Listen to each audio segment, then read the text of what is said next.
Good. Thanks very much, Shannon. And I must say it's a great joy to be back in Brisbane. Been here a lot in this my new role and amongst friends. There's many people here that I've known in many roles. I want to share in the acknowledgement of our First Nations people in our country, but I want to do so particularly by referencing the Kincella Boys Home residents. This week they've returned to country. They've returned to Kincella Boys. And of course, Kincella Boys Home was around near Kempsey on the Macleay River. And in many senses, a story of dispossession, not only of land, but of families. And of course, it's a story of abuse as well. And yet I spent a weekend with those boys, now men, during the Royal Commission. I think it was from Friday to Sunday. And yes, it is a story of what went wrong. But it's also a story for all of us about despair turning to hope, about circumstances which are truly shocking and terrible, but nevertheless it doesn't define who you are for the entirety of your life, provided the supports that are provided. And in this case, the Kincella Boys Association, which has been with them for so long, is present. So it's an example in this space that sometimes we despair, but in fact we also need to find hope. And the second thing is to say that 7 years on from the Royal Commission, much has changed. It is true that child sexual abuse in our institutions has reduced, largely because of the work that you've done and child safeguarding arrangements right throughout our institutions, churches and schools and sporting clubs and so on. It's equally true that there has been no significant improvement in the level of child sexual abuse within the family and the community more generally. So we meet at a time when there has been change, and that should be recognised and acknowledged. But also, we're in parts of the abuse area, the majority of which occurs within the family, we have not seen the progress that we would have otherwise hoped for. Today we're going to talk about disclosure, and I want to use my personal reflections from the Royal Commission. And so therefore they're not research and they might well be wrong and you may well disagree with them. But I want to start by a few propositions. The first is today, this very day in 2018, the then Prime Minister of Australia made the apology to the victim survivors of child sexual abuse in institutions on the 22nd of October. And in his prelude to the actual statement, he said, "As a nation, we confront our failure to listen, to believe and to provide justice. And again today we say sorry. To the children we failed, sorry." And in that statement is a reflection that I want to start with, and that is that disclosure by itself is an impossible topic, because disclosure sits within a broader context of three things. It is the notion of belief, it is the notion of justice, and of course it is the provision of support. Disclosure as an act in itself is almost meaningless to tell us what will happen and the consequences of that. For the consequences of disclosure really are dependent on a number of factors. But the Royal Commission showed that the most important one was the notion of belief. Was I, as a child or as an adult or as an old man or an old woman, disclosing for the first time, likely to be believed? Was this belief likely to lead to some form of justice? Not necessarily criminal or civil action, maybe a process of healing or forgiveness, who knows? And the third part was all of this depended on the quality of support that I would be provided with. So disclosure as a topic in isolation is a dangerous topic. But disclosure, when we talk about the notion of belief, of justice and of support, is important. The second thing is disclosure takes place many times throughout the life of a victim survivor. It may well occur as a child, and I think Amy talked about it this morning as a 5-year-old. But throughout the life of a victim survivor, they will have to disclose multiple times to family, to institutions, to police, to civil authorities, to counsellors, to therapists, and even in old age, when they resist going into residential care because they were abused in orphanages or boys' homes and girls' homes, they will probably have to explain again why they find that something almost impossible to do. So disclosure isn't about the first disclosure, it's about the multiple disclosures that victims and survivors are required to undertake. And yet, for some, as we'll talk about in a moment, in the Royal Commission, they had never disclosed any of this until they were in their 70s or 80s sitting before commissioners in that Royal Commission. And the third thing that I think is really important is disclosure is neither right nor wrong. You cannot say to an individual, you should disclose or you shouldn't disclose, because it's all contextual as to the lived circumstances of that individual at that time, what's led up to it, where they are today and where they'll be tomorrow. When I was in my young 20s, I was part of a volunteer group that worked with children who were at risk of going into care, and it was a faith-based organisation.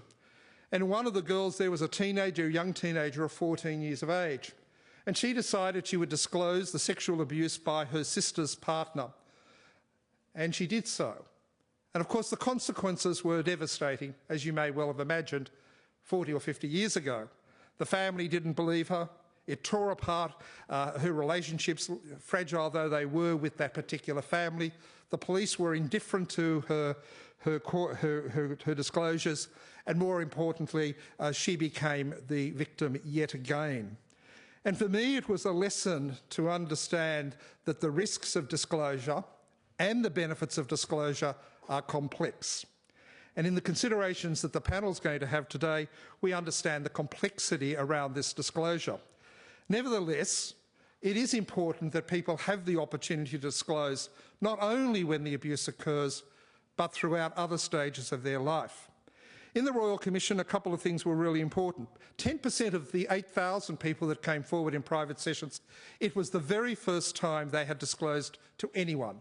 They had never disclosed their sexual abuse. And for that, many of them were men and women in their 60s and 70s, 80s, and there was a 92-year-old gentleman. I remember once the fellow in front of me was saying, you know, Robert, I want you to understand, he probably said Commissioner, I suppose, I want you to understand the very first time I've ever disclosed this. And I said, have you disclosed it to your wife, who's sitting in the reception? And he said, no, I've never disclosed it. I said, maybe she'd guess, given this is the Royal Commission on Child Sexual Abuse. And he said, I'm going to tell her afterwards. On another occasion, before the private session started, he gave a written letter to his partner and asked her to read it whilst he was actually giving the disclosure in the private session. And these are men and women in, as I say, their 60s and 70s and 80s. So 10% had never disclosed before the Commission. Interestingly, 42% of those that undertook private sessions had disclosed as a child, and 58% had disclosed as an adult. Now, we would believe that the younger generation of those who have been impacted by sexual abuse will have been disclosing at a younger age. But for those that didn't disclose abuse in childhood, the average length of time for disclosure was 24 years after the very first sexual assault took place. And the average age for the first sexual abuse was 10.7 years of age on average. So what we know is that for many, they do come forward as children.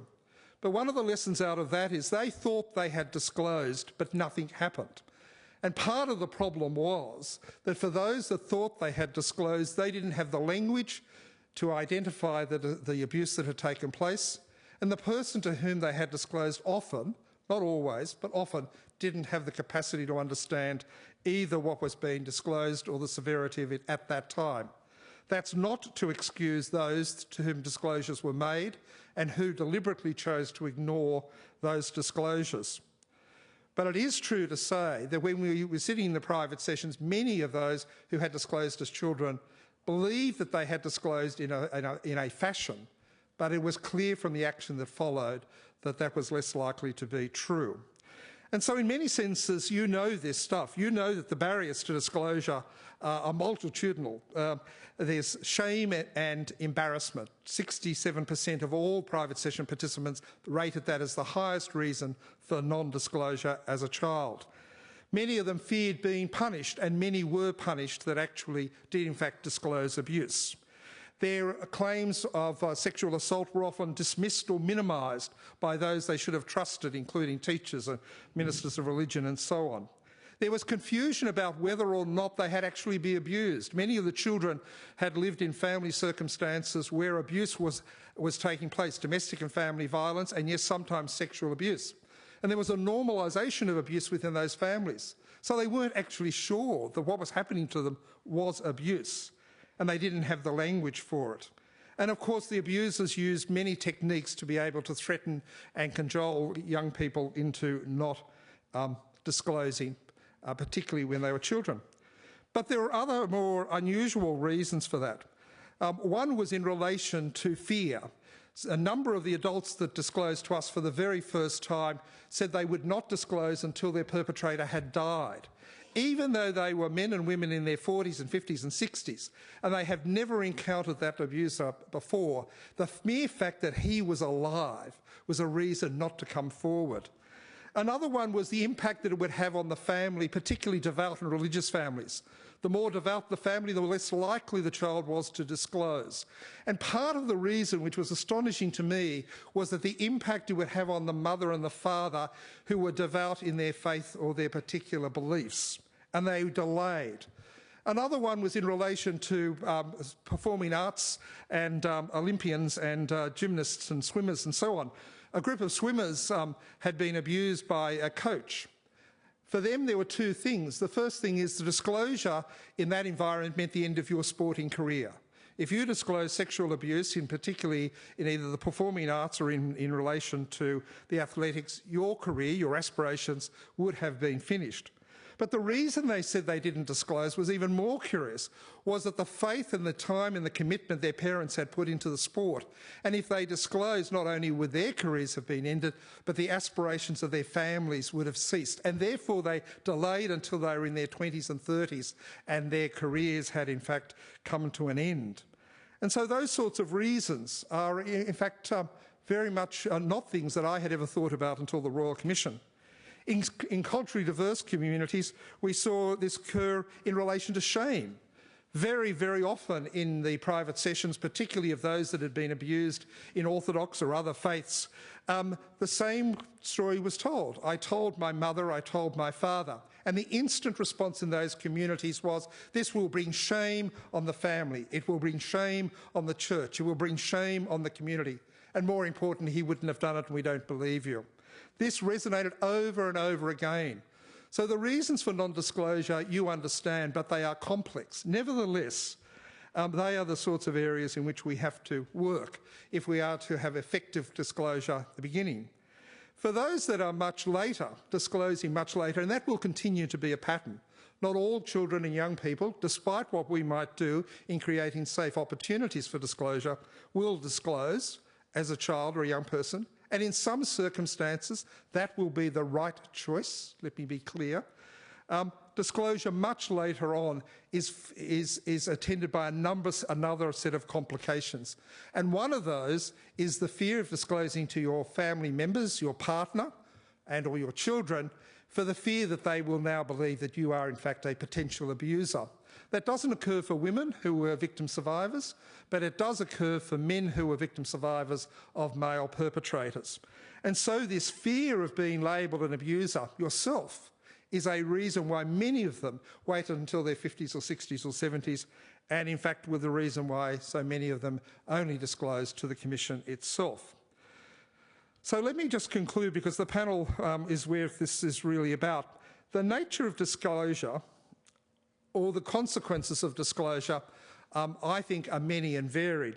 But there are a few questions that I think we have to ask when we are talking to people about disclosure. Why? Why should you disclose? Disclosure in and of itself is neither right nor wrong. It's neither the most appropriate or the least appropriate thing to do. But why are you going to encourage someone to disclose, and why should they? For what purpose is this disclosure being made? Is it for an investigation to be held? Is it for a civil reason? Is it a criminal reason? Is it for therapeutic and counselling supports? What is the purpose of the disclosure? Who will benefit from the disclosure? And this is a very important issue, because some people say automatically that disclosure should be done, but who is going to benefit from that, particularly if the circumstances have high levels of risk associated with it? Another part is, have we really assessed the risks and benefits of that disclosure? And at that point in time, given that disclosure may happen when you're young or older, is this the right time?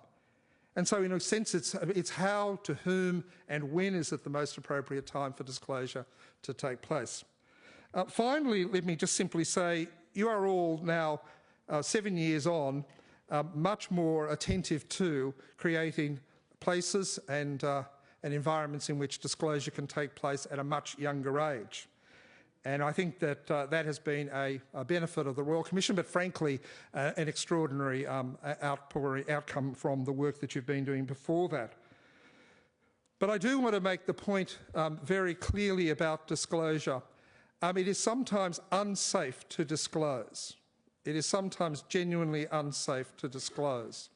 And so we have to be very attentive as practitioners and people involved in this field that we've done a real analysis of whether or not this is in the best interests of the individual, either as a child or as an adult.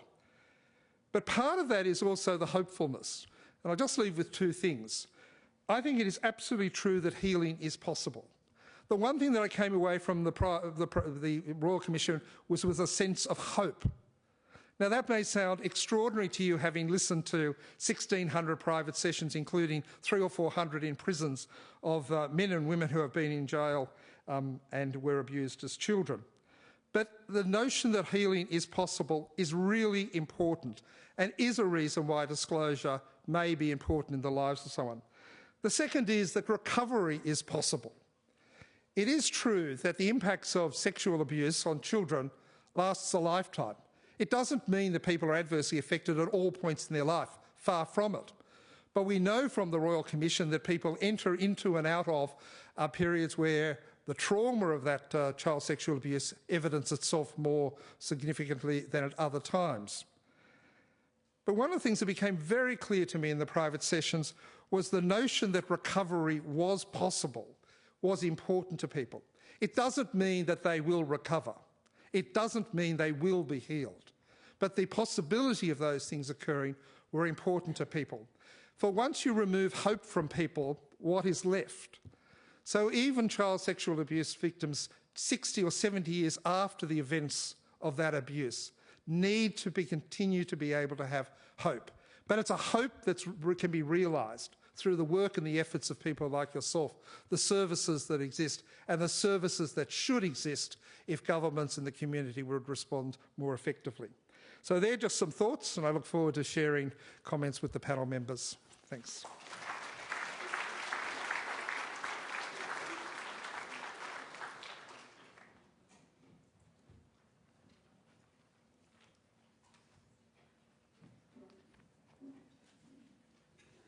Thank you, Robert.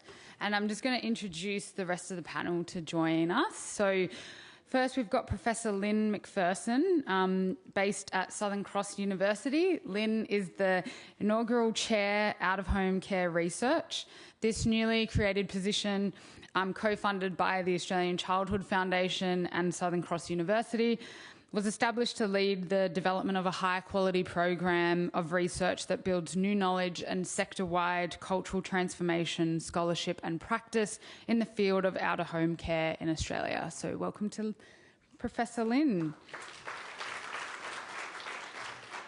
Next we have Dr. Katrina Lines. So Dr. Katrina Lines is CEO for Act for Kids, a national not-for-profit organisation supporting children, young people and families. Katrina is a registered psychologist with more than 20 years' experience delivering clinical and social services in the individual, organisational and community level. She has a PhD in child development and postgraduate qualifications in business, education and governance. Welcome to Dr. Katrina. I'll welcome, and I apologise if I say this last name incorrectly, but John Cardamone. John is a speaker, educator, parent and child sexual abuse survivor. His 2-year ordeal at the age of 6 and 30 plus years on his healing journey have allowed him to navigate trauma and formulate what helped create the foundation of his healing journey, being believed, connection and a sense of belonging. He's an assistant principal and has been working with children and families for over 10 years and has developed a clear step-by-step framework for individuals and organisations called Be Calmer on how to respond effectively to disclosure, whether by children or adults. Through his experience, he's learnt that no matter our past experiences or present challenges, nurturing connection and a sense of belonging is the catalyst for prevention and antidote to our rising mental health issues, as well as many of the flow-on effects that occur from disconnection. And there's a little bit more here to his bio, but I think it's probably would be good for him to touch on that himself. So please welcome John. I'll also welcome up Alyssa Hall. So Alyssa is the Director, Practice Development at the National Centre for Action on Child Sexual Abuse. She's a social worker with more than 30 years' experience delivering clinical and social support services to children, families and communities, and leading services and organisations in community care, disability and healthcare, and violence against women and children settings. She also has extensive experience leading workforce programs and initiatives to build the capability of workers, organisations, sectors and industries at a statewide and national levels in Australia and the UK. Welcome, Alyssa. And last but very not least, the amazing Hanina Rind. Hanina is a proud Yamachi, Badamaya and Baluchi Muslim woman and the founder and principal lawyer at Yarn Legal, a boutique practice on Wurundjeri country in Naarm, and a member of the National Centre's First Nation College. Her journey to becoming a lawyer was influenced by her family's strong cultural background and their never give up attitude against unfairness, motivating her to stand up for those who've been pushed aside and fight for their rights. Hanina's practice offers legal representations that is culturally safe, trauma-informed, and focuses on areas such as institutional child sexual abuse, workplace injuries, police misconduct, and employment rights. So welcome, Hanina.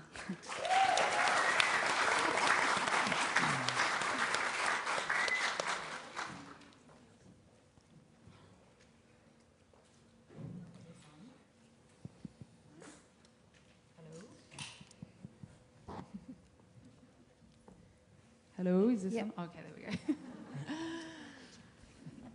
So welcome everybody. We have a very big panel and a lot of different voices on the panel as well. So I think we'll get the chance to sort of hear from everybody, but also do feel free to, if you do have something that you want to say, you want to pick up on something that someone said, I'm happy for this just to be a conversation. But, obviously I will pull you in if you've been talking for too long and we need to hear from other people. But, yeah, this is a conversation. I do want to thank Robert for that amazing speech, and I think that it's a really good reminder of just the importance of understanding disclosure and the barriers, and also how we can support those who disclose. But I guess, in essence of the reason why we're here today, I did want to throw to John. Sorry, John, to put you on the spot, but, as a survivor, you are obviously such an important voice in this conversation, and, everything that the National Centre stands for is really around elevating the voices of victims and survivors. And I guess it'd be great to potentially talk through with you a bit about the healing journey that you've talked about, whatever you're comfortable with, and just talking about potentially Be Calmer and what that sort of means for you on your journey through disclosure and as a survivor. Yeah. Sure. Thank you. Great start. Good question. Yeah, so I'm speaking tomorrow, so maybe I shouldn't... hold some back. Hold some back, okay. I'll do my best. But, so I've been on a healing journey for 30-odd years, and so I was sexually abused by my uncle when I was 6 years old. And it's great conversations around, disclosures and being believed. And I'll say right from the start, my biggest healer has been... that I was believed right away. I'm very happy to share that without question my mum believed me, and I still remember to this day being in the laundry. Again, I won't give too much away. But I guess the key point and what's really important to understand is not only did she believe me right away, she didn't question me. Things like, are you sure? Was it just playing? Or wasn't curious? It was just right into action, called the police. And unfortunately, we've heard from other stories that different organisations didn't believe people, but fortunately for me, I was believed from everyone, and I think that's been my biggest healer. So I think the key message, if you don't take anything away from the 2 days, is that the importance of being believed is the biggest healer for people. And I truly believe I wouldn't be able to be here to speak in a confident manner without my mum believing me. And yes, I am still a mummy's boy, which I'm very proud of. My wife gives my wife a little bit of grief, but that's another story that I'll share tomorrow. But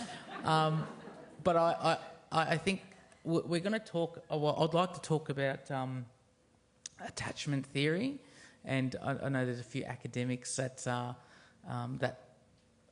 might talk a little bit about over the next 2 days. But I had that attachment with my mum, which allowed me to be able to disclose, although it took me 2 years. But I think that can be the difference between someone's healing and someone's maybe being prolonged. So in terms of my Be Calmer framework, I think it just comes down to I'm really passionate because I work in the school system in Victoria, and I'm finding not just in schools but within the community there's a lack of awareness and knowledge on how to respond to a disclosure in the moment. And I'm not sure whose fault it is, because if you don't know, you don't know. But I think it's up to us that if we do know, that it's not just about awareness, but it's also about education.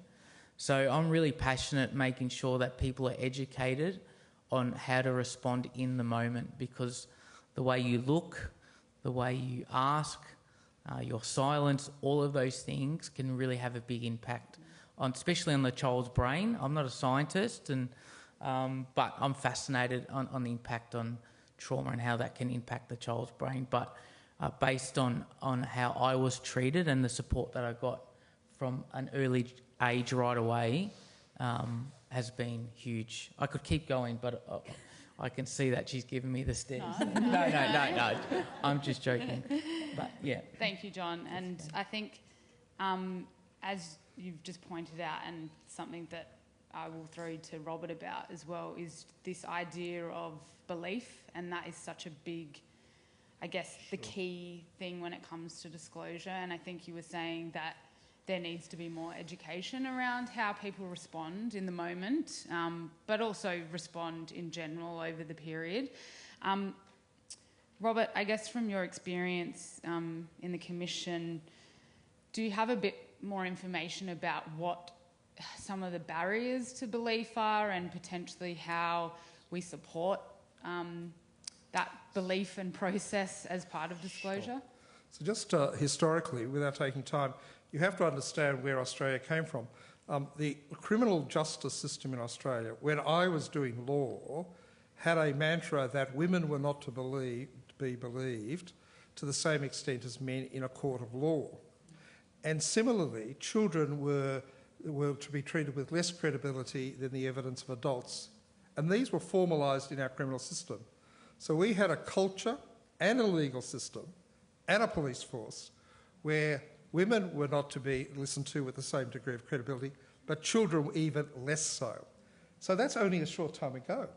So it's not surprising that when children did in fact try to disclose, if they could find the word, the language, that their response often was either it really didn't happen at all, the non-belief, or they minimised. Well, he might have just touched you, which was the common thing in schools. Well, he really wouldn't have done that to you. So in one sense, that's not in fact trying to absolve people from not believing their own children or their students or members of their congregations, but it is to put it into some context. The second thing is very important, is the children themselves use proxy indicators to see whether or not are believed. And one of those is bullying in schools. So we did research through the Australian Catholic University which showed that the proxy indicator for children disclosing abuse in schools is how well the school deals with bullying. Because if you don't deal with bullying, I'm not going to tell you about this intimate issue. So children unconsciously look for proxy indicators to say, is it safe and will I be believed if in bullying? The third one I think is really important for institutions, but is to come to the view that when you hear these allegations, that the position is that you are open to the possibility that what I've heard is true. And that is a complete inversion of what used to happen. The opening thought of most people in institutions was, this is not to be believed, it's untrue. What we have to do, what the Royal Commission was trying to get people to do, is not to say it is true, because without investigation you don't know, and sometimes it isn't, but to be open to the possibility that what you've been told by the child is true. If we can shift in that way, children will pick that up, young people will pick that up, older people who want to disclose much later will pick that up. So the challenge for everyone involved in institutions is to move not to a position where you automatically believe the child, that would be foolish, but it is the possibility of what I'm hearing is true. And in speeches I've given to all sorts of institutional leaders since the Royal Commission, that's the really biggest message that I give them. Change from disbelief to the possibility of belief. And you know, kids will pick that up. Absolutely, they'll pick that up. So that's the most important thing that has to happen. Thank you. Speaking of institutional abuse, I just want to throw to Hanina. Obviously, you know, provide legal representation when it comes to institutional childhood abuse, and I'm wondering if you can reflect a bit on, or talk a bit further on, this idea of culturally safe and trauma-informed approach to working with people in this area. Do you want to maybe just reflect a bit on, I guess, what that looks like for you as a lawyer, but also, I guess, how we, you know, anybody working in this space can think about things also in a culturally safe and trauma-informed way? Yeah. So, I guess, yeah, working with survivors for so many years now, one thing that I've noticed, and for the lawyers in the room, and for others for that matter, you would notice and you know that the legal system is not and will never be trauma-informed. So you have to recognise that from the get-go, because one of the things that I often do when I'm speaking to a survivor is tell them up front, the system is not going to be the way in which you think it will not act in the way in which you would want it to. And that goes to what Robert was saying before as well. There's a history here of a system that was built in a manner which was misogynistic, which was patriarchal, which was racist. And so, you know, given all of that, I try and approach things with absolute transparency and honesty, so that you continuously inform the person that this is the journey that we're going to make with this system that is inherently, oops, I was going to swear, is inherently terrible. Thank you. So, and it sometimes can be a bit of an oxymoron. Like you're dealing with a system that does work against survivors a lot of the time. And I've had instances where, you know, people have come to me and disclosed for the first time and have asked me, do I go to the police? And I say to them, that's purely your choice, but this is what's most likely going to happen. And, you know, spell it out to people that you may be met with disbelief.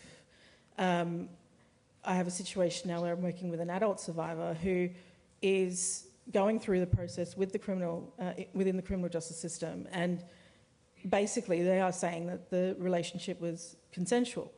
So, you know, we know power imbalance exists. The system in itself is a power imbalance. So trying to, I guess, work within that space and that confines of the system itself is difficult, because you do have people who will then feel as though, but that's your fault. And so it is a very hard thing to do.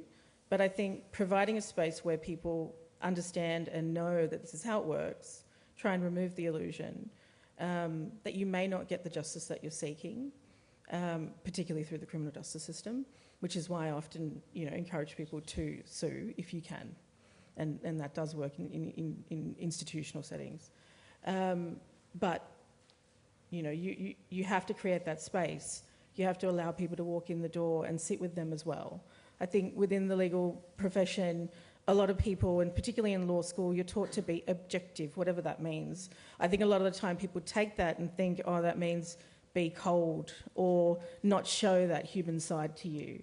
And so I will sit with people, I will cry with people, I will hug people, because you are people. We are, we're all here because we love each other and we want to make an environment and a safe environment for children, and for the people who have survived, horrible crimes. So that to me is what, safety is, or trauma-informed practice.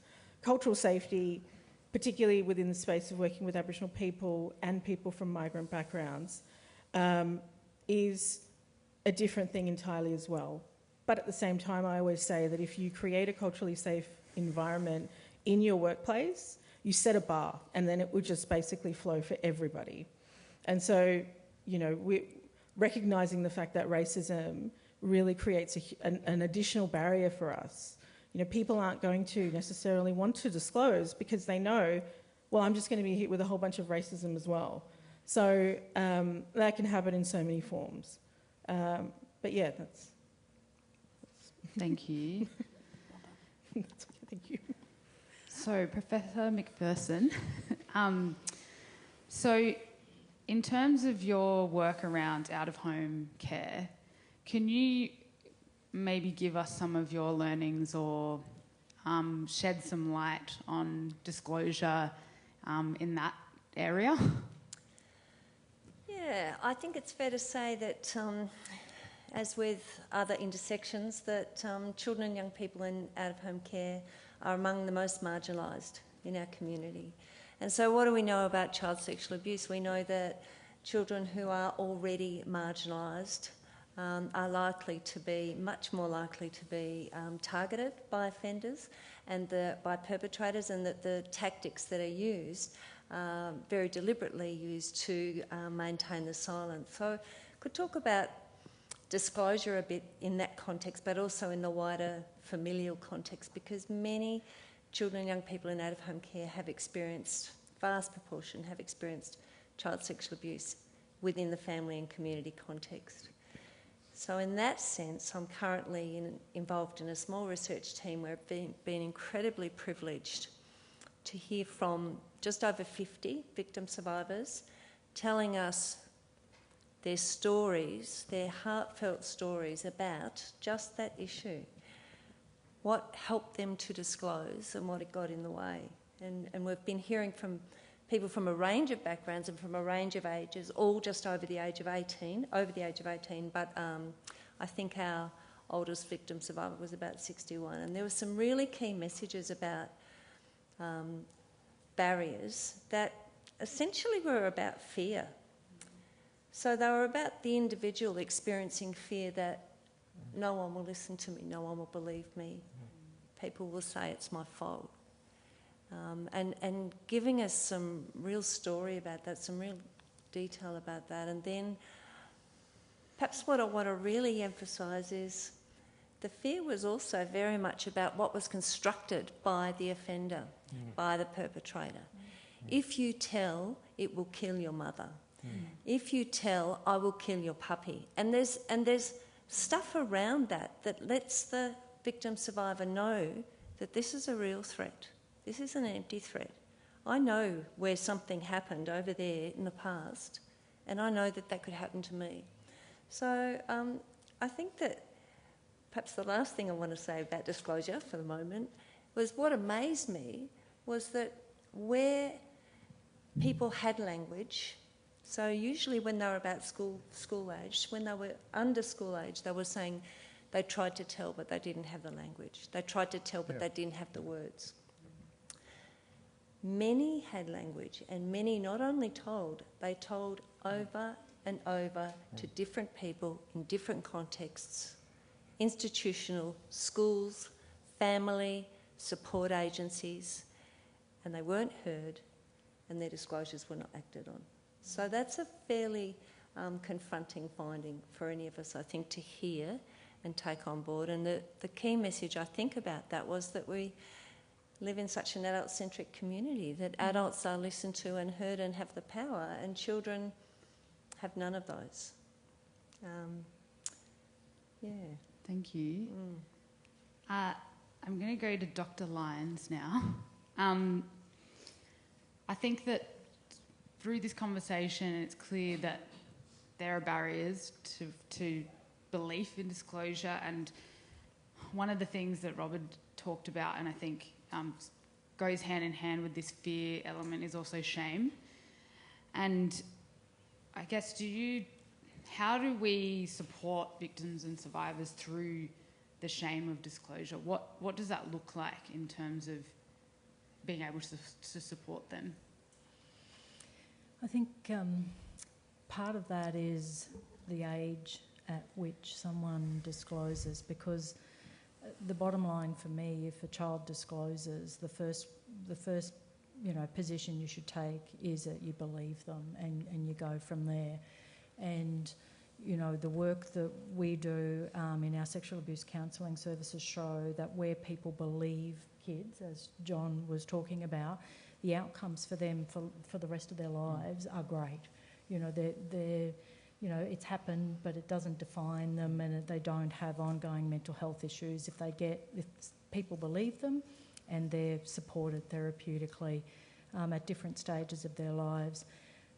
And then part of the therapy then is unpacking, you are the child, this is not your fault, it's not, you haven't created this situation, the adult is the person who's making all the decisions here, who has all the power. And so that can be a lot easier if there's a family support and you can have a conversation with the whole family, and the therapy is around unpacking that shame. For adults who disclose, who may have disclosed when they were children and not believed, and I think that sets up that real shame, that then they actually tell someone well down the track. As Robert was saying, there's people in their 60s, 70s, and I've had clients in private practice who come in their 60s, and you're the first person they tell, and it'll be because the perpetrator has died and they feel like they can tell someone.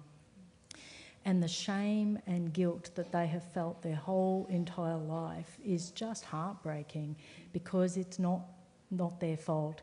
And so, it can take a lot of unpacking emotionally and psychologically about who has the power in this situation, and it wasn't you. You were a child and you had a right to be safe and loved and cared for and not sexually abused.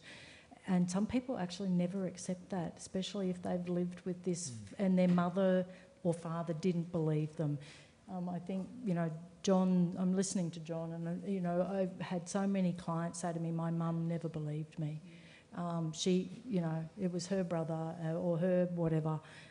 She never believed me, and that goes at the core of who the person is, and they believe that's them and that was their fault. So we need to get past that, and that can be really tricky for when people disclose. Is the point about children being seen and not heard might have been something that we talked about decades ago, but it's still true. Children are not seen, they're not heard, and they're powerless in our community, and they're not valued. I truly believe that a lot of the population just doesn't value children as, kind of citizens in their own right with rights. And so the sooner we can, change that attitude, I think that children will have a bigger voice in this. Thank you. I think one of the big questions, I guess, from this end doesn't have a straightforward answer, but I want to just chuck to the panel, because I think what I'm hearing is that education is obviously really important when it comes to the person who is being disclosed to, how they respond to that, and what impact that can have in that person's journey. And I think obviously it's very, it's a big question, it's very different from person to person, but I just want to throw to the panel on us as individuals or working within these spaces, what are some of the things that you would recommend or say helps towards creating a safe environment for people to disclose? What are some of the things that we as, people need to understand if we are ever disclosed to, and what some of the steps may look like to make that a safe environment for someone to do so? I'm going to kick off, if that's all right. I think, one of the things on my mind listening to everyone, I guess, is about, I think there is, and we've talked this morning, community attitudes, the ACMS, there is data and there is awareness. I think where we're at is the notion of action. So it is about response, and it is about how we build the capability of everybody to be part of that response landscape. And I think, I absolutely agree, and victims and survivors tell us all the time about the power of belief. I think the other thing, for me, working with, workers and practitioners is this immense fear that they're going to screw up, say the wrong thing, make it worse. And we know from victims and survivors that that's used as an excuse to actually, not an excuse or a reason perhaps, to not act, to not do something. So I think, Shannan, to your point, I think when we're workers, we're professionals, we're parents, we're humans. So how do we all figure out how to act and respond as a human? I think, just a couple of the other things about education and workers. I think, one of the things that I hear all of the time is, that's the job of a specialist. So that's the job of police or a child protection worker. That's not the job of me as a community worker or a housing worker or a GP, for example. So I guess this is about how do we actually activate everybody in the community and in the system to be a part of the response needed. And I think just the other thing I would say before handing over to learned colleagues is really that notion of it's not your job to find the evidence. It's not your job to actually think, well, did that bit of the story match with that bit of the story? Do I have enough sense to move forward and act? That's actually not your job as a human. Your job as a human is to respond, believe, respond and move forward. But it's not to actually be an investigator. And I think you hear that from workers really quite often. And I think the immense fear about, we've talked a bit about the confidence. How do you build the confidence and capability? And I think one of the things about confidence is if you don't have confidence, you look away because you don't know how to respond. So if you don't have confidence, it doesn't allow you to be curious. It doesn't allow you to notice. It doesn't allow you to actually be aware that a disclosure, particularly from a child or young person, won't have a beginning, a middle, an end in a nice story. It will happen over time. It will be different for everybody. People test your behaviour. They're looking for, are you safe? Are you safe? Are you trusted? That's our job. It's to be safe and to be trusted. So I think the education needs to kind of, I suppose, really get to those core fundamental kind of qualities rather than kind of, how do we kind of manage a disclosure? What's the next thing? They're all important, but I think there's this step behind around how do we all activate to ensure that, because people do try to tell. Children do try to tell you. And victims and survivors tell us all the time, I did disclose. I did tell. I told multiple times. No one listened to me. So that's our collective challenge, I think, in the response and the action piece. Thank you. I'm going to throw to Lynne. What she said, first of all. 100%. Thank you. I think we need to begin with a position that children shouldn't have to do the work. Children shouldn't have to say 8, 9, 10 times to different places before someone steps up and says, I'm listening, I'm here. I'll create an environment within which you can talk. I don't need to be an expert in investigation because I'm not investigating. I'm here to support you through this. And I think we really, as a community, not just professionals, but as a community, we need to tip things upside down so that children are not, it's not incumbent upon them to, with respect, to find the right language, is it? It's up to us as adults to step up and create an environment where they can speak. Can I jump in there? I think as a country, though, we are so uncomfortable talking about sex and sexual relationships and relationships in general that children, they absorb all of that.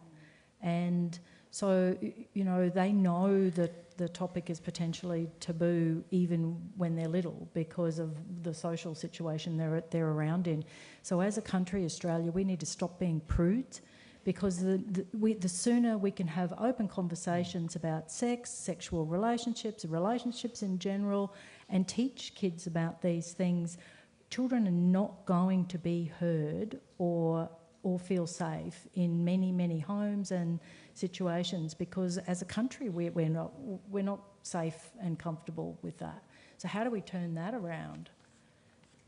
You know, this is an environment where everyone can talk about sex and sexual relationships, but I can tell you it's not everywhere. Just like to add to the conversation, and I think you just touched on it, but coming from an education background, we're really good at creating the preconditions for students to best learn.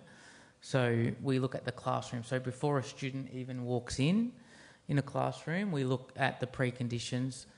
So things like not having too many things up, so it's not too stimulating, having neutral colours, ensuring that our values are put up, so it's everyone knows what the expectations are. And the other one that I was going to talk to about tomorrow that I'll touch on, but we talk about that when we're a parent, we want our babies to sleep, and sometimes that can be a bit of an issue and a challenge. And straight away we don't look at the preconditions. We're not peeling the orange back, and before the baby even goes into the room, do we have all those preconditions set up for the baby to sleep? So darkness, white noise, temperature, all of those things. And I was wondering, do we have the preconditions or conditions for children to disclose? Do we have those preconditions in our workplaces for adults to disclose? I don't think so. There might be little pockets of great practice, but I don't see any consistency with that. And I think if we had preconditions, all those conditions set up, that would certainly make a difference for people feel comfortable and safe, because if you're not feeling safe, that's not good for anyone. So I think it's about creating those preconditions. So I envision that as if you start in a new workplace, one of the things that you want to set up is, okay, how do we make people feel safe and protected? I'm a big fan of Simon Sinek, I think, if anyone knows. Bit of a man crush on him. But, he's just great on ensuring people feeling safe and building that trust. And he doesn't really talk about preconditions to make people disclose, or not making people disclose, but giving them a feeling of permission to disclose. I think that's a really important element that we need to implement in our workplaces. And I'll just, one more point I think we haven't touched on today is that the notion of stranger danger. So I think that's a bit of an old school teaching. Maybe it's a little bit in the community still. But, it's pretty common now, I think, or maybe not so common, but it's 90% of sexual abuse cases are happening within the family unit or friendships or someone that has known to the child. So I think we need to not stop teaching about stranger danger, but teaching more about strange behaviours. I think that would have certainly helped me, because we're all strangers in here, and it seems like we're all protective strangers. So, I teach my children, if you get lost at the MCG, the greatest sport in the world, no offence, Aussie rules, but make sure you go and find the person in the red jacket. Yes, they are a stranger, but they're a safe stranger. They can help you. Unfortunately for me, my perpetrator was in the family, and they made threats of violence, so that made it a little bit more difficult. But I think we need to change that education, that thought process that strangers aren't dangerous, but we need to teach about strange behaviours. So can I just add a thing? Before the disclosure, what we discovered is of those that didn't disclose as a child, and that's the majority, 30% could not identify anyone they could trust to disclose to. And what we also know is that the most important thing for disclosure is somebody they trust. So the challenge in the lives of young people is how do they identify the person they can trust, particularly that 90% of the abuse is by their fathers, uncles, grandfathers, and they're the people they're meant to be able to trust. So one of the great challenges in institutions, you can create that. Children will be able to identify within a community, a school, a church, a sporting club, people they will trust. Whether they should trust them or not is another issue, but they will. The family takes us into a very different space. And so one of the prerequisites is how do children identify somebody that's trustworthy in their lives? Now, it doesn't have to be in the family.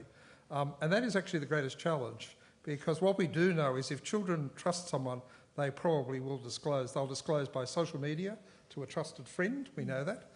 They will disclose to a teacher that they trust. They will disclose to people, but what we discovered is that genuinely they believed that as they were growing up, there was no one they could actually disclose to. They had no one to trust.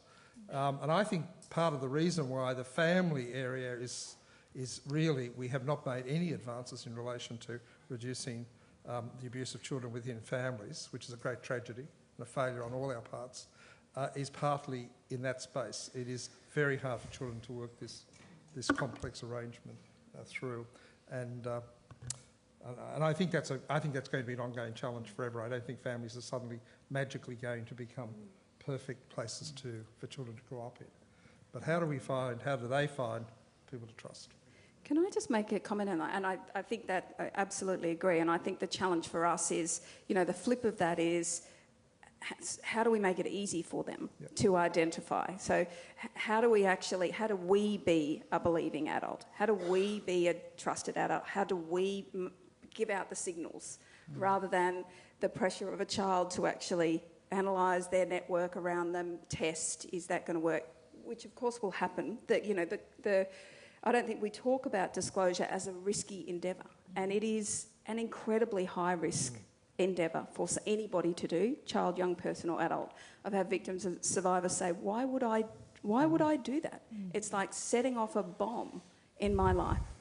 Yes, I wish this behaviour wasn't happening. Yes, I'm being harmed, but that almost feels worse.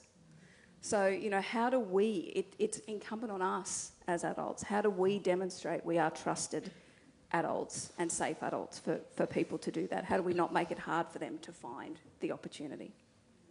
Thank you. Before we chuck to questions, I'm just going to let Hanina make just a last comment around that question. Sure. I think, everything everyone said was pretty amazing. The difficulty that we find as Aboriginal people and people of colour is, again, that barrier of additional barrier of mistrust being the fact that that person may be racist and adds that additional layer to the young person. Could be a language barrier as well, but also, then what are the consequences if I do disclose? What will happen to my family? That's something that exists for all children regardless of background, but I guess the flow-on effect that we know that has happened to us as Aboriginal people here is disclosure could mean that a family member is locked up. It could mean the potential death of that family member in prison or in custody. It could mean a whole bunch of ramifications that could destroy the family completely. So, not to mention the fact that, systems like child protection and others were directly, complicit in the removal and still continue to be in the removal of our children. I guess it goes back to what we were talking about earlier as well around workforce, about having more people that kids can see who look like them in positions of, whether it's a GP, a psychologist, the kind of the first people that people tend to disclose to, and making sure that they, and going back to the earlier panel as well, have that compassion and empathy. I think and I've found this having navigating all these different spaces like hospitals, for example, with my own, family, and the illness of someone in hospital, my mother, watching her go through that and seeing hospital staff be absolute, I was going to swear again, absolute assholes to her, lacking complete empathy and compassion, and that's in a hospital, right? So, we see this so often, psychologists, counsellors, GPs, they've lost the empathy, burnout, whatever it is. We need to find ways to support people so that they're ready to take on that, and they're a person that a kid can look at and go, okay, that person looks like I can trust them, they're safe. So, yeah. Thank you. We do have a bit of time for questions now. We've got a bit over half an hour. So I might just see if there is anybody in the audience that would like to kick it off, and feel free to direct it either to a specific person or to the panel.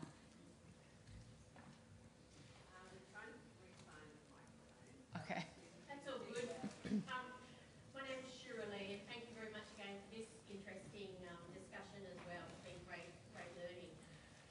When I'm thinking about disclosures, the key piece, and you've all mentioned some form of this or other, around that safe person that believes, that provides the space, has the confidence and capability to respond.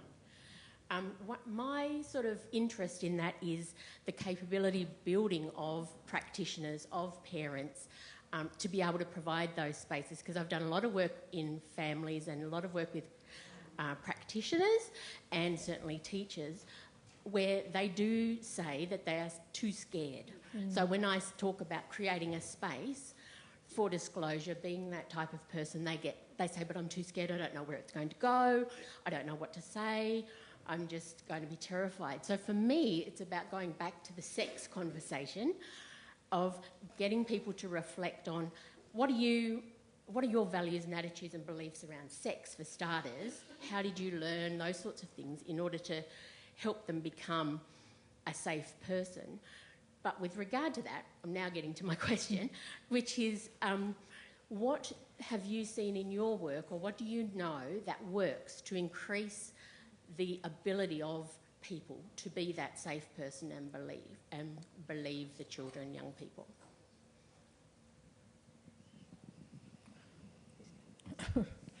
I'm happy to go.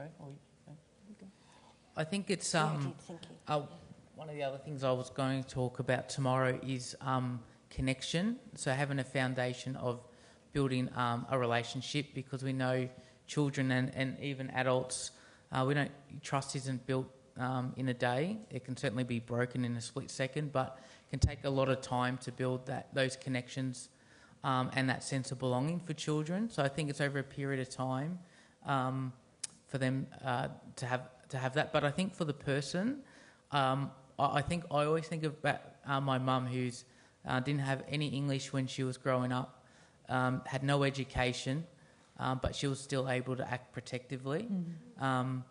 So I keep thinking that's no excuse for anyone else, but there's always an excuse, I'm sure. But very protective of my mum, obviously. But so I think it's obviously she had a secure attachment with me, so it made it a little bit easier for her to believe and get into action, so to speak.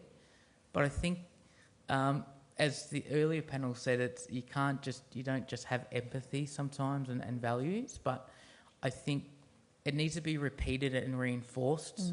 So in workplaces, especially in schools, we do lots of training around reading and phonics and writing, and all those things are really important.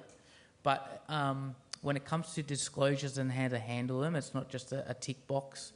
I think we do more OH&S training sometimes, and we're really good at what do you call ergonomics and how you sit properly.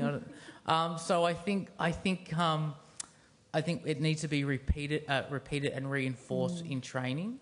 And it doesn't have to be a formal training. It can just be some resources that's always in someone's face.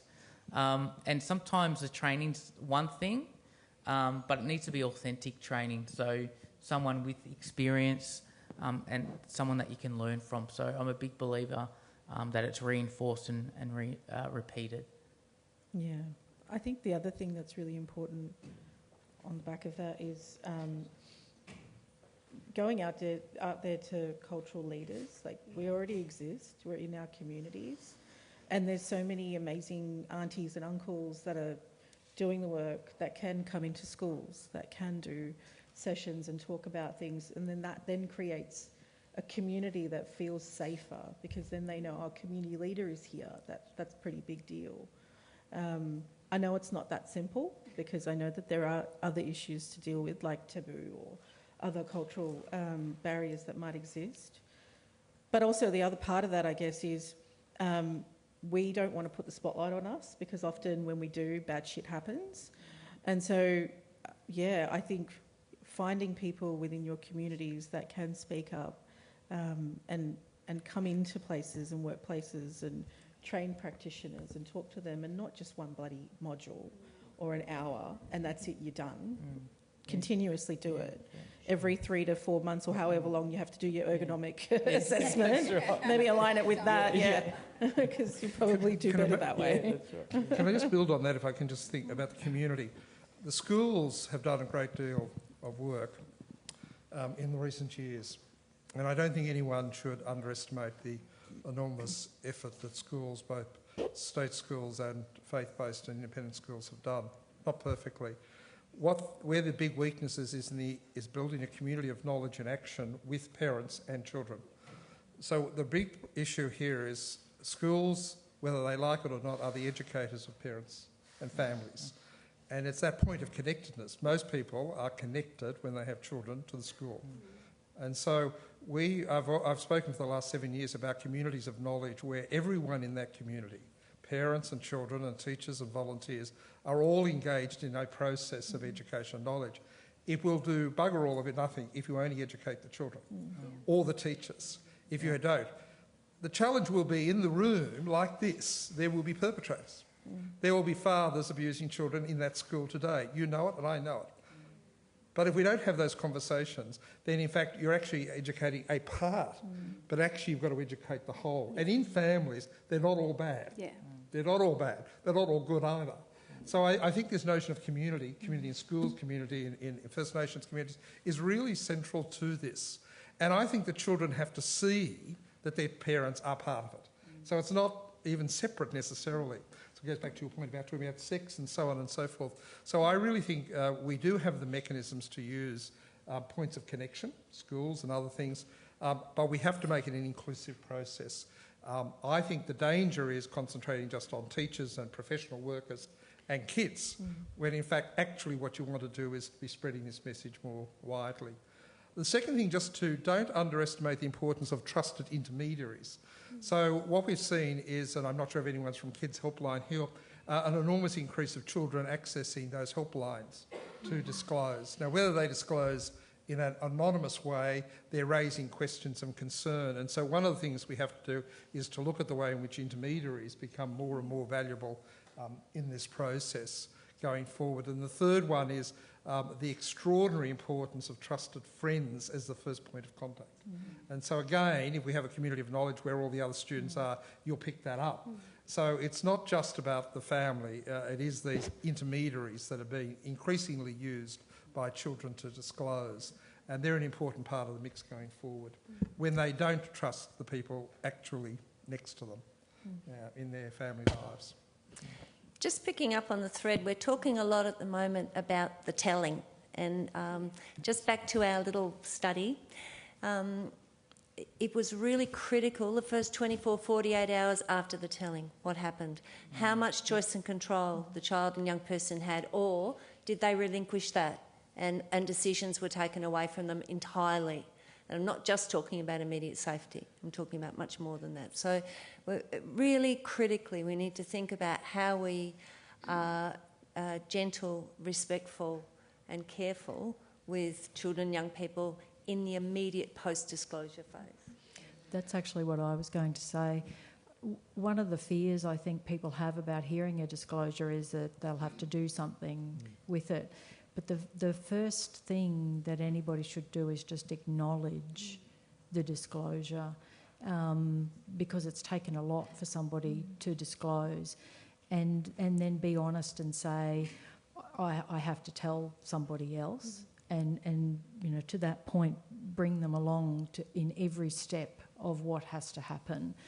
But if the first thing is just to acknowledge and say, look, I need to talk to somebody else, and I'm going to need to talk to Fred because Fred's an expert, but you can be part of those conversations if you want.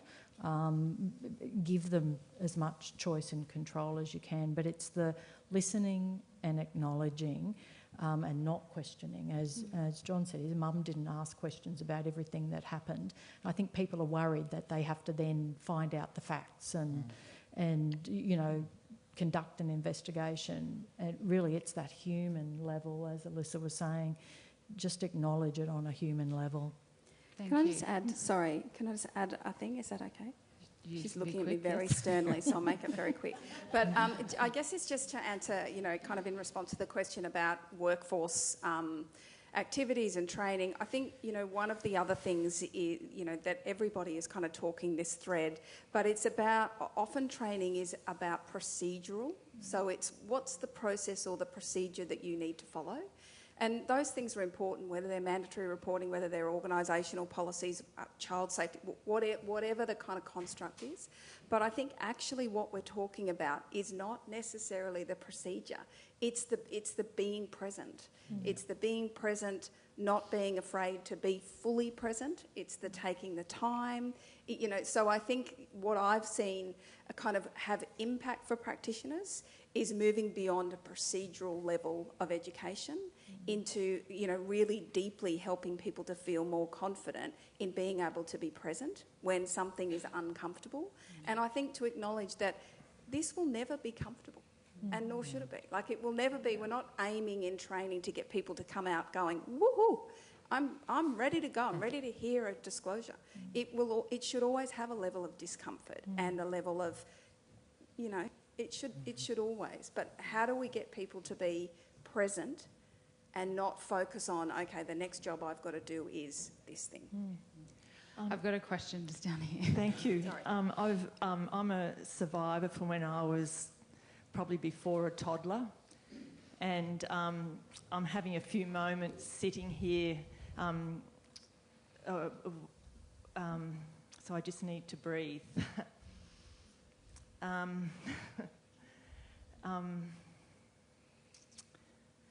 What you've all been sharing is great, and for me as an older survivor, I'm very appreciative to be able to be present.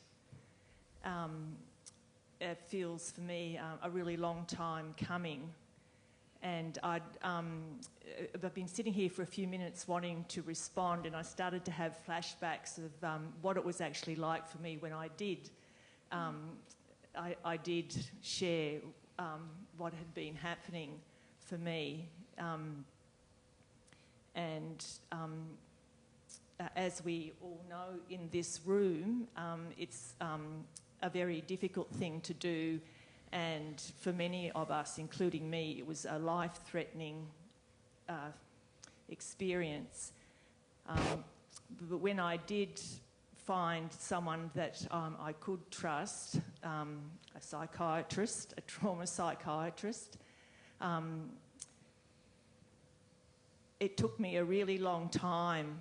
I was aware I was continually testing the waters. Jim is a male, so that was already, my antenna was already out, but I wanted to survive. I had given birth to a lovely girl and I was going crazy. What really helped me was when I was sharing over many, many years bits and pieces of what my experience was, that Jim did hold a really good presence, like unshakable presence, and I did share some really gory stuff, and was just relaxed in his recliner, like he was watching a good show. And he never moved, never blinked, didn't raise a finger until I had shared whatever I was going to share that day, and then there would be a different type of connection of some talking and and process. But from my experiences in life, I feel if he had have moved, like even a little cough, it would have just put me off. So I guess I put this out there to offer to other people what has worked for me, because and I did feel like I was a very thin glass vial that could shatter at any time, but I needed to survive because I was now a mum. And anyway, I hope that helps all you wonderful people who are there to be there for survivors. Thank you. Thank you.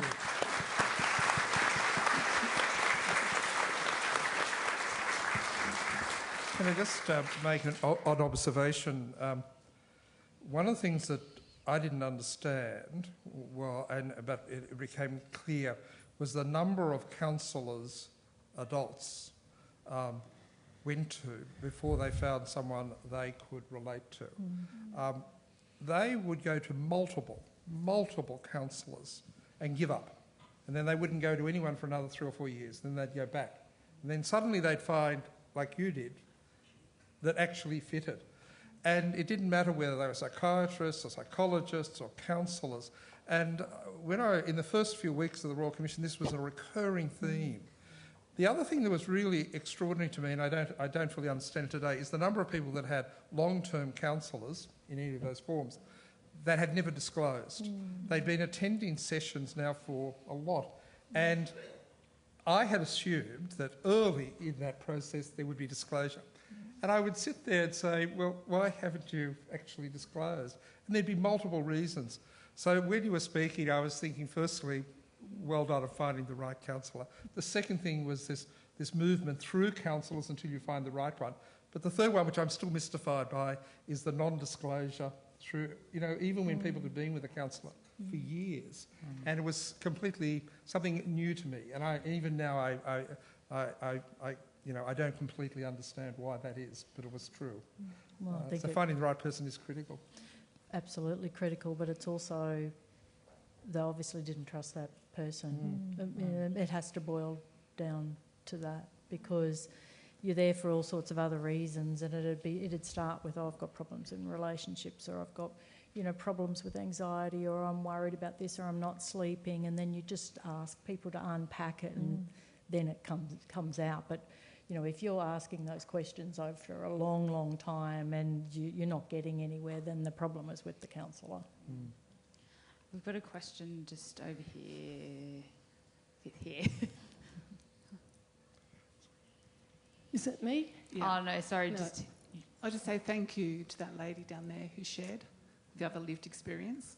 On what you were just sharing, I could speak completely to that because I do know what it's like to go through therapy and you're watching every single thing. Like you're totally monitoring the person you're sitting opposite, whether you're going to say a word or you're not going to say a word, or whether you're going to actually jump ship and go to another psychologist. So we definitely do see what's going on in between the lines. I'm Susan Dunlop, and I'm a sibling sexual abuse survivor, and that makes me get wobbly. Anyway, just catch that. My question was back before that, though. So what I would like to talk to is maybe Hanina.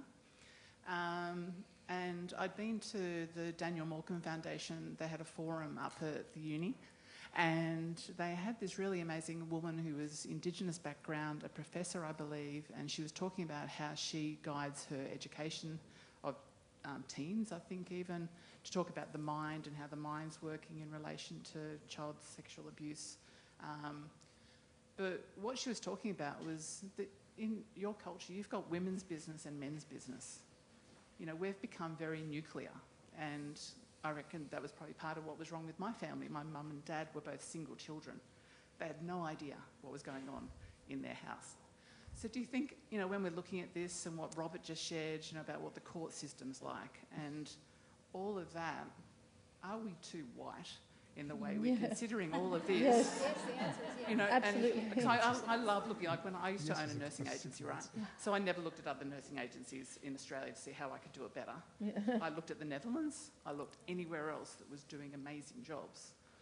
So is there something in that? Like my girls, I've got 3 girls, they don't have anywhere to have women's business. No. I wouldn't know how to guide that. Do you think that's what we're missing? Are we looking at in the wrong direction? Can we come back to our culture, which God knows what that looks like? But that's what my thoughts are anyway. That's, very good point. I've talked about this often with a lot of people that I know, and you're right. I think, there's a multitude of factors: colonisation, industrialisation, capitalism, patriarchy. It's all destroyed the sense of community and cultures that the worlds of people have. And that goes for, I always think about the Irish. The British got there first and they did a number on them and then they came here. Well, they went to India and then they came here, and a whole bunch of other, colonial powers did the same thing to other cultures. But when you look back at the Irish people and the types of rituals and cultural beliefs, systems that they had, for example, what comes to my mind is grieving. And I think of Keenan women, and I think of how wailing has been part of grief for centuries. But when the Catholics came in, they destroyed that. They removed the women from, funeral processions or gatherings when you're actually grieving. And I look at our cultures. When we grieve, we wail. It is so essential to be so linked to your body and the way in which your body wants to roar out in pain, right? And that's something that existed in other cultures and does exist. And yes, it has been destroyed. It's so sorry. I'm the most foul-mouthed. It's so sad. It really is. The other thing that I think about in my culture, because I come from, many backgrounds and as a Muslim and having a South Asian background, my mother, when she was dying, and we do this with all our elders, we kiss their feet. We lower ourselves to the level of the floor. It doesn't matter how dirty. And that's the thing, we don't even think about dirtiness when we're kissing the feet of our elders. And so when my mum was sick, that's all I did. I sat at the floor, I kissed her feet, I massaged her hands, I massaged her legs, I put, oil in her hair. And I talked to my partner about this and how, what are the things that you do with your mum? And she'll say, that's so intimate, like touching. And I think, that's great. That's your mother, that's your father, that's the person that you love. And you want to show that type of affection and connection with their body because that's what we do, we show that. And I think, and that's just 2 examples of I guess, grief and connection to body and culture. We do this, and even now we're trying our best to, and depending on what cultures you come from within First Nations communities across Australia, whether it's revitalising something that may have been dormant for a while after colonisation because of what's happened, or other communities who have kept culture and continue to teach their babies. That is so freaking important. And I think connecting back to where you're from is probably the best thing you could do. Whether it was 1,000 years ago, 500 years ago, 400 years ago, look back and think, well, where were my culture? What is my people? Who are my people? What did they do? I know religion and imperialism can kind of stomp that out, and we know that has happened across the world globally. But there are ways that we can connect, because then we would be a community that will love each other, right? Like you know what's going on next door. Because you've got oversight. Like people, uncles, aunties. You're watching your families together. You're not isolated in that insular, what's the word? The nuclear family, you're the 1.2 children or 2.1 or whatever that bullshit stat was. You actually know what's going on. I've got 2 daughters, but I've also got 2 sons who are my nephews, but they're my sons, right? And that's how we view our families. We see the children within our families, whether it's our sisters or our cousins, as ours. Like there's no differentiation between it. So we raise them together. I think that's what we're definitely, you know, missing. It's sad. We should collectively mourn that as a people and work together to get it back, no matter where you're from, right? Like, yeah. We've just got a question down the front. Hello, I'm Christabel. I'm very grateful. I think Leanne must be delighted at the complexity of the discussion, and I'm very grateful for the depth and the nuancing of what people are raising. And I wanted to answer or suggest something to Robert about his question of why does it take so long for people to disclose? And I think it's because they're looking for somebody safe enough to disclose to. And I think Indigenous communities are luckier, actually, because they have more wealth of wisdom and healing that they can actually go to. But I think that there is a terrible dependence on the punitive system, the criminal justice system, the police system, the medical system, and there's not enough range of support and help for all different family members, for those who haven't got the courage yet to disclose because they can't trust the person that they want to disclose to come up with the right response. And in defence of people to whom disclosures are made, what do we do? You know, it's such a fearful dimension to go into when we have a disclosure, because in our society there's not enough help. There's too many rules, there's too many punishments, and there's not enough resources for families that are stretched beyond all capacity to try and be loving. And so I like what John said about we don't have the preconditions for disclosure, that's why disclosure doesn't come. And the preconditions are unconditional positive regard or unconditional acceptance of whoever is trying to struggle to say something, whether it is to say, I've been abused, or whether it is to say, I'm an abuser, where do I go to get help? Or do I just have to be a monster and be punished and put in jail? We need more help for all families and all human beings where this is an issue. And I'd just like, if there's any comments from the panel about what other resources we would love to have to make it easier for people to cope with sexual abuse in our community. Yeah, I think, I don't know if you've noticed, I'm an abolitionist, so I think, punitive systems don't work. If they did, then they would have, but they haven't. So it's like if you're working on and I think about it this way, if you're working on like a technology project, let's say you're installing a particular system, it doesn't work, you go back and you look at the problem, right? And you go, oh, wait a minute, I need to fix this shit, like what's going on? Punitive system doesn't work, prison doesn't work, policing doesn't work. And I think we need to see it as a failed system, that it has absolutely failed, and that we need to do something else. We have the answers as First Nations people. We constantly have been saying it. Invest in communities. Don't lock people up. Don't lower the age to 10. Because you're just going to basically now we are going to again. I mean, we're already watching a fucking genocide across the world. We're going to watch more children now be sexually abused in institutions. Right now. It's so sad. We've had a Royal Commission. We know we've had all the inquiries under the effing sun. We know what we need to do. Invest in our communities, invest in our, the people that, like we said earlier, the people that have the knowledge within our communities. They already have it. Put the billions of dollars that you do in your in building the carceral system into these communities, and then, oh my God, guess what will happen? Probably find that people will start disclosing when they are perpetrators, because yes, that's also a thing we don't talk about enough, because they know if I disclose I'm going to be imprisoned, right? But the prison system is failing. It's not going to create or reform that pedophile. It's not. It's going to most likely lead to either a death of a person or them perpetrating later on or dying from other illness, right? Like that's probably what the end result is. So it got nowhere. So I think, investing in communities is the key. Well, I can just make a couple of quick comments. The Royal Commission has a whole section of hundreds of pages in relation to this issue. So the very centre that's putting on this is a recommendation that came from the Royal Commission to help facilitate an understanding of what was needed in a holistic system. to actually deal with the issues you've just identified. So one of the terms of reference of this particular centre is in fact to help do that, because what the Royal Commission identified is there were lots of bits and pieces that weren't working collectively together in a cohesive way, and there were many, many weaknesses as you've just identified.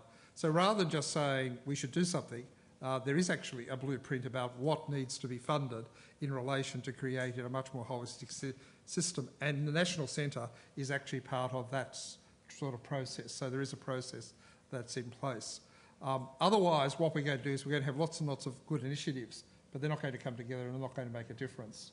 The second thing is when we talk about justice, I want to be very clear, justice is not just about criminal justice or civil liability. Justice for the people that came to the private sessions was variable. Justice took all sorts of forms. It was about apologies. It was about institutions doing things differently. It was about them being funded to do certain things in their lives. Some of it was absolutely, I want to go to court and I want the person put in jail. But most weren't that at all. So the notion that justice that was talked about in the apology and the notion of justice that I've been talking about is a broad-based concept of justice, because you're absolutely right. If it's dominated by the criminal, it's going to fail. Even if it's dominated by civil liability or litigation, it's going to fail. So I just wanted to make the point that when we use the word justice, it's a much broader concept. And actually justice is defined by the victim survivor. They will say to you, this is what I think a just outcome is. And I was always shocked by what they would say. And very rarely was it, I want the person in jail. Maybe that's because the perpetrator was dead. Maybe because they didn't believe the system could ever deliver that.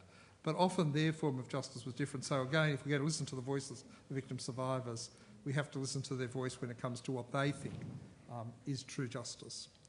So we've got 5 minutes left, and I think I've got 2 questions, potentially 3. So I'll go to this question up the back. Hi everyone, my name is Aurélie Pankoviak. I am a French victim survivor of child abuse in sports, and I'm also an Australian researcher. My research is on child abuse prevention in sports as well. What I come across in the literature is very similar to my experience, and I wanted to ask you, anyone, your views on what I've experienced and what I'm seeing in my readings around, which is going back to how people tell when they disclose child sexual abuse, and going back to the grooming process. So when I was abused, I was abused for 3 years. It started when I was 15 years old, and by the time of the end of the abuse, I was a 17, 18-year-old woman being abused by a basketball coach that was twice my age. And the way I talked about the abuse to people was that I was in a relationship with my basketball coach, because there was such a normalization of what I was experiencing, and also these social norms potentially heightened in France around the romanticization of adolescent girls and adult males. So when I was disclosing, I was just saying that. I was saying, oh yeah, I'm in a relationship with my basketball coach. It's not going great, but that's what it is. And I was saying that to teachers, social workers at my high school, my friends, and I mean, I think that all sorts of issues with where French culture is at and was at back then, but I was wondering what were your thoughts around responding to someone who is basically disclosing a bad relationship?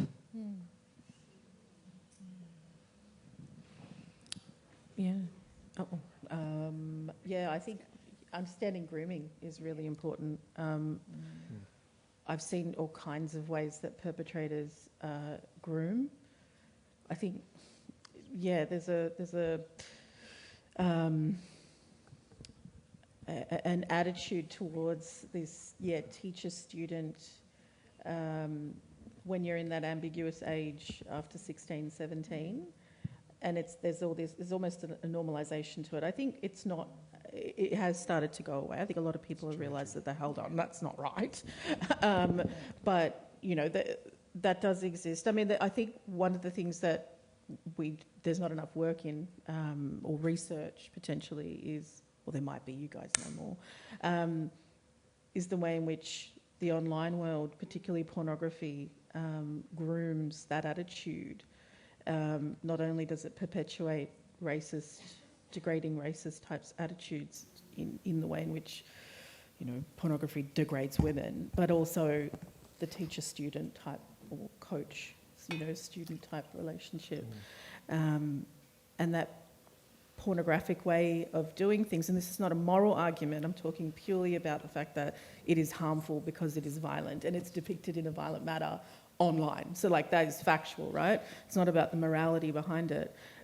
But what that then does is seep into the attitudes of younger children and your peers and the people around you, and then people then normalise. Oh, that's okay, that's fine.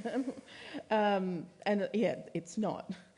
I think there needs to be more understanding and discussion amongst young people. I've had those discussions with my daughters. They're little, they're 8, well, I say little because they are, but one's 18, one's 12.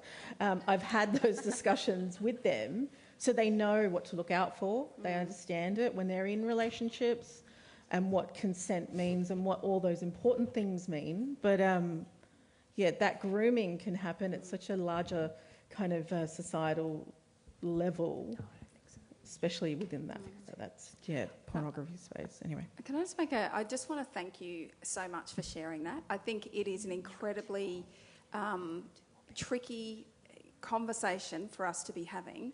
And I think, to your point, Hanina, absolutely around educating, children, young people. But I think it's also educating us that, if you are in a relationship of supervision, authority, care in any way, it is not appropriate or legal to have a sexual relationship with a child. And a 15-year-old and a 16-year-old is still a child. We won't get into a whole conversation about the legal age of consent, etc., etc. But I think it is a really important conversation for us to have. It's absolutely linked to an understanding of grooming. We know the community attitude study and many others continue to tell us that we really don't understand that people don't pay attention to the sign, don't really necessarily pick up and notice those signs as dangerous and risky. And I think particularly when we're talking about adolescents, we have this real challenge in our brains around they're almost an adult. They're able to make that decision. And we conflate everything, and we then no longer protect, that person. So I think it's an incredibly important conversation for us to be having. Can I just make the point that you're starting to see Sorry. I'll make one comment. Okay. You're starting to see much greater disclosure of sporting-based sexual assault with adults coming forward who are now disclosing in all sports, all the football fields, the netball, gymnastics in particular. That will grow, and there has to, for a number of reasons we won't go into. There's a separation between when the events occurred, the aspirations of the child, the aspirations of the adult, and then they're coming forward with the disclosure. So your point about sports is a really interesting one. And I think in Australia we've only just started to see literally quite a large increase in the number of disclosures that will be made many years after the abuse took place. That's happening right throughout the world, and I'm absolutely sure it will happen in Australia. In just one sentence, this conversation is, in my view, much less about the child's misunderstanding of the relationship. And it's much more about perpetrators really skilled and effective, in many cases, strategies to groom. That's what it's about, and that's what we need to target. We have run over time, but I do have a woman here who's been waiting patiently. So if it's a statement or an open-ended question that people can think about, do you want to... I'll try. Yes, I'm a survivor too of childhood sexual abuse, starting from the age of 4.5 at the Royal Children's Hospital, and then at the medical centre at the university when I was an undergraduate, and then finally a GP at the age of 39. I didn't disclose any of that for years, and it wasn't looking for somebody to trust. I think it was just that life gets in the way sometimes, and I just got on with it. But I actually disclosed only a few years ago. I'm now 75, and I'm still working through some of that stuff. And I think that the reason that I did was because, well, my husband was dead, and he was the person who used to sit beside the bloody bed every time I went to hospital and make sure that I was safe. Now, he had no idea of this history, but he was just a very protective man.